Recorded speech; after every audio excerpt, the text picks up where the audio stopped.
Hey, it's Tuxedo Mark. It's 10:50 Saturday, December 11, 2021. And this is my review of Masters of the Universe Revelation Part 2, Episode 3, The Gutter Rat. Okay, so in this episode, Randall reunites with Adam, as we saw at the end of the last episode, as well as Cringer and Tila. Okay, Tila's friend is named Andra. And after everyone basically gets caught up, Randor is so impressed with Andrew that he makes her a lieutenant in the Royal Guard. So that's cool. Queen Marlena arrives back at the camp. She's overwhelmed and she's happy to see Adam. So, but here's the thing. Apparently, King Randor and Queen Marlena have grown apart. And a lot of it's, well, at least some of it's due to, the whole thing with Adam's death and the secret of Adam being He-Man and all of that stuff. But, Adam talks with his mom and she says, sometimes people just grow apart and kind of sucks, but it's kind of realistic too. Hey, Lukey boy, thanks for joining me. Meanwhile, Evelyn talks with Duncan, who's being kept in a dungeon, and he says that everyone, even the creatures in the dungeon, even everyone that hates her, still pities her and feels sorry for her because they can hear the abuse that Skeletor puts her through.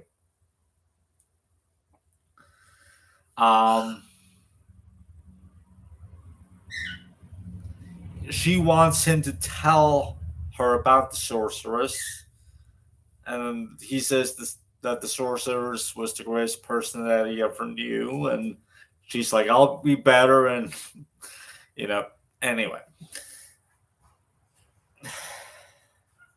Skeletor shows her the entire universe. Like, he has her step into some kind of field, and he shows her, like, everything, and there's going to be some kind of alignment where Eternia will be at the center of the universe, and he will control everything, not just the entire universe, but all existence itself. She grows nihilistic. She realizes that, or she seems to believe that there's no plan. Everything's chaotic. There's no plan. There's no grand design. And everyone's basically just an insect. And Skeletor kind of puts this in her mind, and I think he called them spiders or something. I don't know. But anyway. So this is actually kind of Lovecraftian in a way. It's like, it basically means humans are cosmically insignificant. And she gives a really good speech. Or not a speech, but a monologue. And she's like, I wish I could have memorized it so I could repeat it here, but yeah. Here's the thing, though. Souls exist, and heaven and hell exist according to their mythology, Preternia and Subternia. But Evelyn eventually decides to she wants to, like, get on with Skeletor, basically. But for that, she's like, you have to depower lest you kill me. So he sends the power back, let the power return or whatever. So he becomes a regular old Skeletor again. And she starts making out with him, which is weird because he's just a skull. Yeah, he has no flesh. So she's literally kissing a skull. But anyway, she takes control. And she decides to call upon the power. She has a sword. She calls upon the power, by the power of Grayskull. And she becomes, I guess, an equivalent of He-Man or She-Ra or whatever. Which, by the way, where is She-Ra? They have not mentioned her once during this entire miniseries.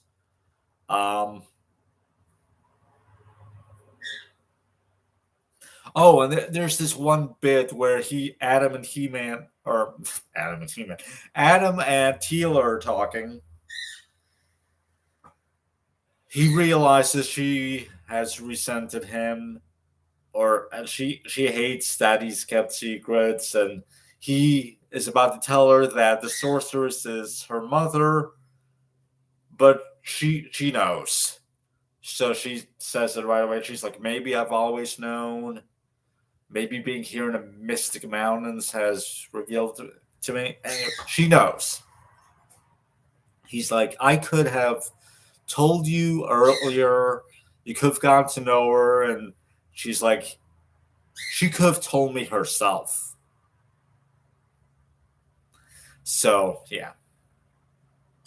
But wasn't there an episode of the original series called Teela's Quest where she does find out and then the sorceress mind wipes her? I don't know if Adam was present for all of that, but it's something that maybe he could mention to her. But anyway. So, Godlyn, that's apparently her name. I don't think it's mentioned in the episode, but that's what Wikipedia says. Broadcast a message to Eternia, telling them to basically free themselves from the shackles of, trying to do good and just to hope for and to be with their heroes in the afterlife. And so she kills everyone in heaven. Yeah, she basically destroys it all. So there is no afterlife anymore. So she tells everyone to take their own power. She's like, you're not living for any higher. Here's my problem with this. She knows Preternia exists. So she knows that there's got to be something. I think they mentioned the name of a god or something throughout this episode a couple times, but I don't know. They don't spell it out, but she must know that there's something. I mean, there's an afterlife, so there's got to be someone that's looking out for them at least. If it's not the creator of the universe, that it's at least someone that has the power to give them an afterlife. So why does she go ahead and destroy the afterlife, or at least Preternia? Why does she do that? I guess she's just so committed to nihilism, which, yes, nihilism is a real belief. You can look that up if you want. Anyway, so they're trying to figure out what to do, and Queen Marlena is like, she just destroyed heaven. I mean, what are we going to do? So Teal's like, the only thing that can take down this sorceress is another sorceress. They're like, well, every moment that passes, she's gaining more power. She's becoming more knowledgeable and stuff. And then Teal's like, well, I got to do that too.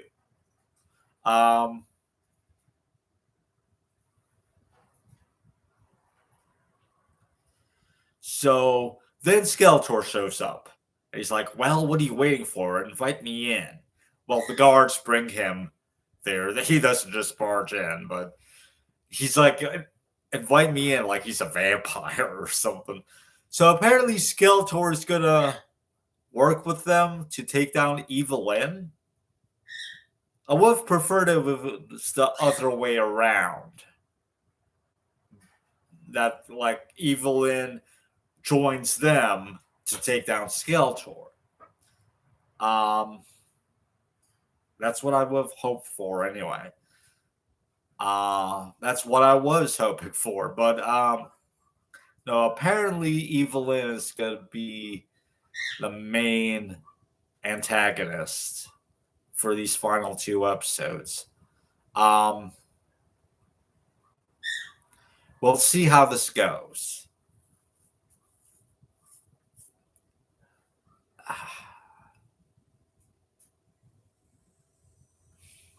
Anyway, yeah, I'm just gonna go and watch the next episode now. It's 11:27 a.m. Thanks for joining me, and that's it. Thanks for watching. Or 11:07 a.m.